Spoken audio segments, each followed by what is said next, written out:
5, 4, 3, 2, 1. Hello, and welcome to another episode of the Everything Medicare Podcast.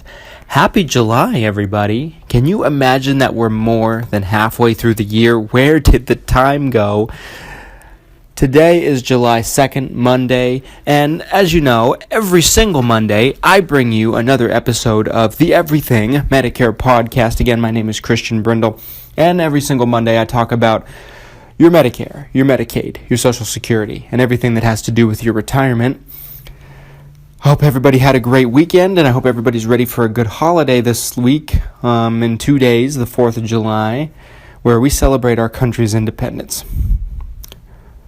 And while we'll still be celebrating, we will still be here at Christian Brindle Insurance Services. Today, I'm talking about Medicaid. And we talk a lot about Medicare in our episodes up until this point.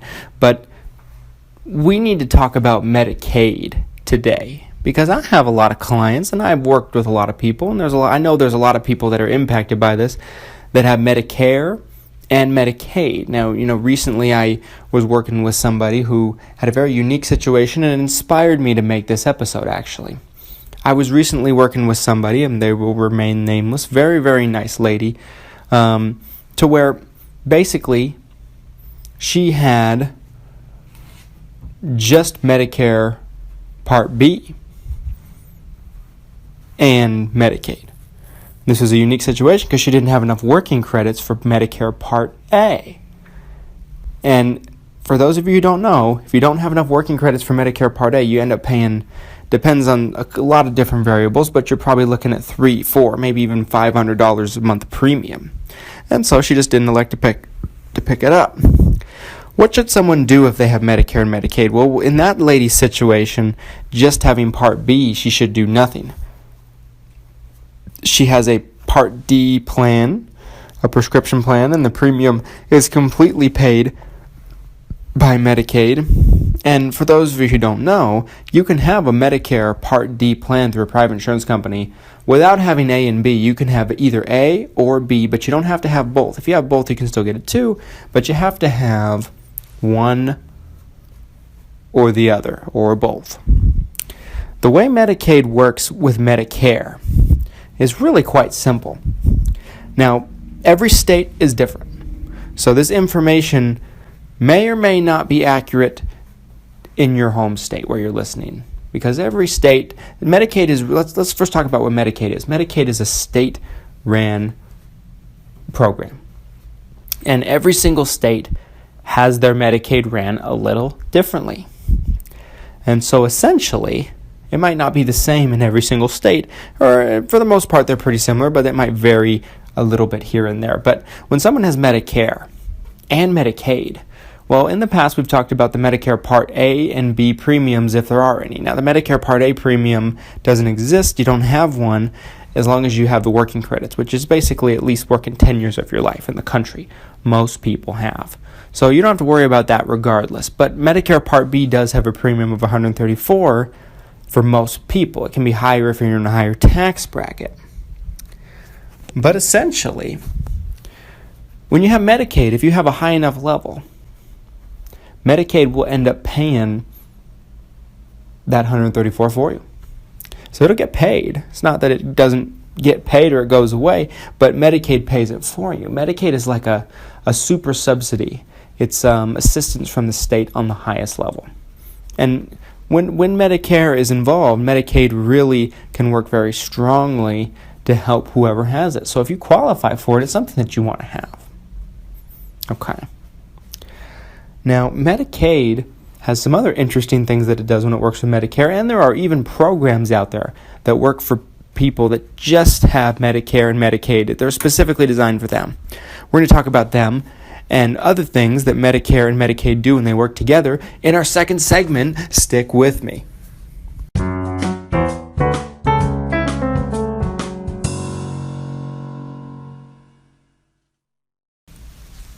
Welcome back, everybody. Thank you for sticking with me. I'm Christian Brindle. I'm your host. I've been working with people on Medicare for years now. I grew up around this stuff. I was fortunate enough to have a father who did this type of work and worked with people on Medicare my entire life. And so I grew up around it. I'm 26 years old. I've been working with this stuff for many, many years now. I started at a very young age, and I started learning at a very young age, and it's kind of helped me really have some insight where people sometimes that are in their 50s and 60s and 70s that claim to be Medicare experts don't know as much as I do. And I'm here to bring that knowledge to you every single Monday in the version of this podcast. And I couldn't think of a better way to reach as many people as possible. And I know we've had a lot of people listen to the podcast and reach out to us to tell us that we've impacted their lives in a positive way. And we just really, really appreciate you listening. And if you walk away knowing something that can impact you to better get the most out of your Medicare and your entire situation in retirement than that you didn't know before, then I'd say that's a win. Medicare and Medicaid is what we're talking about this week. Medicare and Medicaid. Medicaid basically, it does a lot of things. It's a super subsidy. So it almost acts as like a secondary insurance, but it also subsidizes your Medicare at the same time. So like I said in the last segment, Medicare has a Part B premium of $134 or whatever it is. Now, Medicaid, if you have a high enough level, now there's different levels that affect how much they pay, but they will pay your Part B premium, but that's not all. Let's say you just have Medicare A and B exclusively. Well, they have their deductibles, co-pays, and out-of-pockets, but for the most part, they'll pay 80% of your bills, medical bills, and which leaves you with 20%. Medicaid comes in and pays that 20% depending on your level. Let's say you have a Medicare Advantage plan for no premium. Medicaid will pay the co-pays on it. Medicaid will pay, depending on your level, a lion's share of your prescription co-pays on your Medicare Advantage plan. Let's say you don't have a Medicare Advantage plan, though, and you don't even have a Part D plan. Well, Medicaid will automatically enroll you into a Part D plan without even your consent. It's not a bad thing because they'll enroll you into one that they'll pay everything on, every penny of the premium. And that way you have a prescription plan so you don't have any penalties.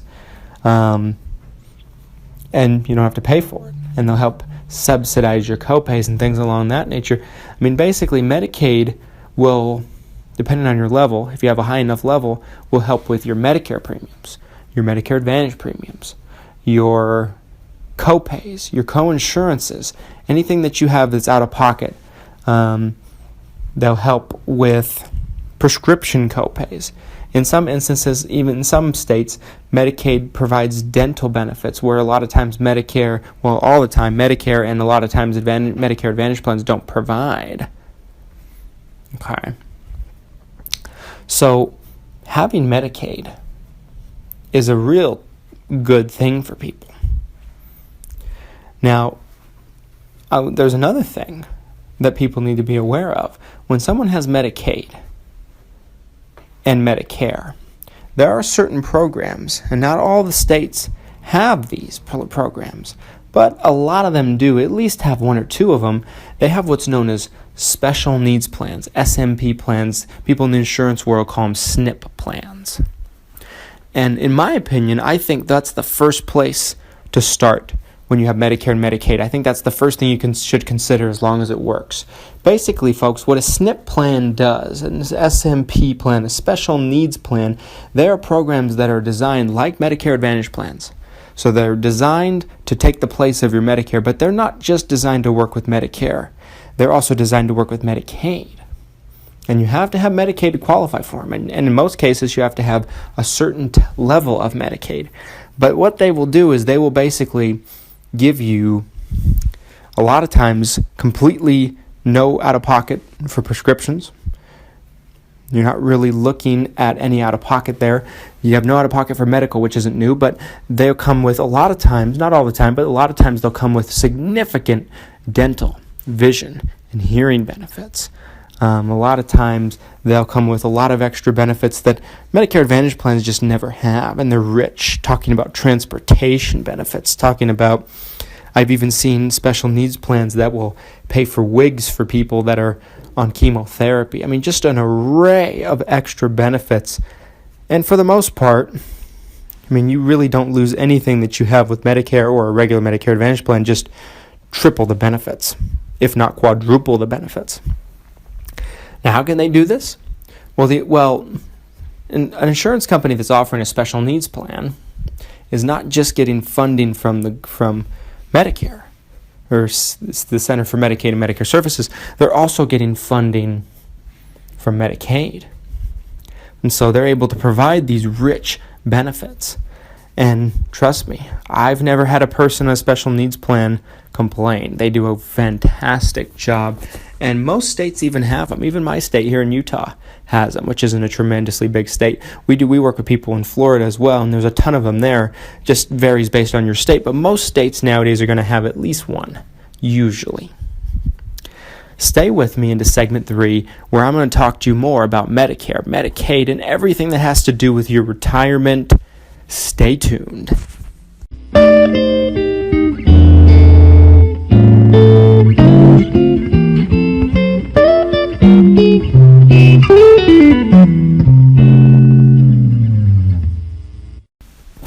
Hello, and welcome back to segment 3, our final segment.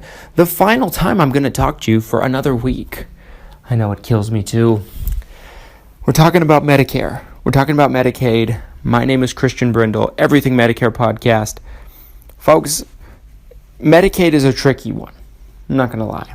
Medicaid is a really, really tricky one because it's all based on your eligibility, and your eligibility is determined. It's a little different state by state, but for the most part, you can't make too much money. You can't make too little money. It's based off of your assets, your net worth, and the only place that can really determine your eligibility is the Social Security Department. They're the only ones. And nobody else. Because there's a lot of factors that come into play. But if you can, and then not only that, there's different levels of Medicaid. And the different levels of Medicaid are going to determine how much they'll do, how much they'll help you with. I have seen situations in the past where someone I had a client years ago on Medicaid, one of my favorite people I've ever worked with. She was fantastic, and I love her. She actually ended up moving out of state, and I miss her. She moved to a state that we don't work in, but maybe someday soon we will. We just started working in Idaho, so now we work in Utah, Idaho, and Florida, where we're working with people and helping people each and every day, every week, all year long. And that number might increase coming soon. Folks, basically what you're looking at with Medicaid is it's a lot of varying factors. But anyway, this client of mine that I just loved dearly, she had Medicaid, but she was on a very low level. Now, Medicaid was paying her Part B premium, but she had a premium for the Medicaid. I think it was like $140, $150 a month, and she didn't like it. But it would pay her Part B premium, the $134. She's not paying that. She's not paying copays, and it was actually paying her Medicare Advantage plan premiums completely, and it was a perfect fit. And so there are some unique situations. I don't think all the situations are going to be the same, but if you think you may or may qualify, and you do have Medicaid, look into special needs plans. Make sure you have your plan looked at as good as possible. And a good agent will know how to work with Medicaid. In my opinion, my experience, only inexperienced agents and agents that really don't do this full time, and they just do it on the side. It's a hobby for them, working with people on Medicare. Only agents like that don't know how to work with Medicaid properly. And you want to make sure you find a good one. I did a podcast about last week about how to know if your agent is a hero or a zero. And if you're wondering, how do I know whether I'm working with a good agent or not, go listen to that podcast. It will really clear it up, And you'll be able to see the signs of good or bad all the way through. If you are on Medicare and Medicaid and you don't feel like you're getting the best use, and you're not getting everything you think you are qualify for and entitled in for, and you live in Utah, where our office is located, Florida, Idaho, where we also work with people, call our office, and I'll be able to find out for you, or someone on our staff. Our mission is to make Medicare easy and less stressful. We're on a mission to change the world and make this stuff easy as it possibly can be, and narrow down the confusion and narrow down the situations where people don't know what they're on, they don't understand what they're on, or they're on something that's not right for them and they don't even know it. And we just want people to understand this stuff, kind of like how people understand car insurance nowadays. Most people have a basic understanding. We want to be able to change the Medicare industry to make it like that. And you can help us with that by telling your friends about this podcast, sharing it on your favorite social media, and subscribing to our YouTube channels, following us on your favorite social medias as well, leaving us reviews on this podcast if you're listening to it on iTunes. I appreciate you listening each and every week to the Everything Medicare Podcast. I'm your host, Christian Brindle, and if you'd like to follow us on your favorite social media, look for us at Christian Brindle Insurance Services on Facebook, Christian Brindle Insurance. Brindle is Brindle. Christian Brindle Insurance on Instagram, Christian Brindle without the E on Twitter, because I couldn't fit the E. Christian Brindle on YouTube, and watch some of our educational videos where I kind of break down different things you need to know about Medicare, and I actually draw them out for you. And LinkedIn, Christian Brindle on LinkedIn. I'm on all the major social medias. We are on all the major social medias because we want to stay connected with you folks. I appreciate you listening, and I can't wait to talk to you next week. Have a fantastic 4th of July week. Watch some fireworks, enjoy yourself, and I will talk to you before you know it. Thank you.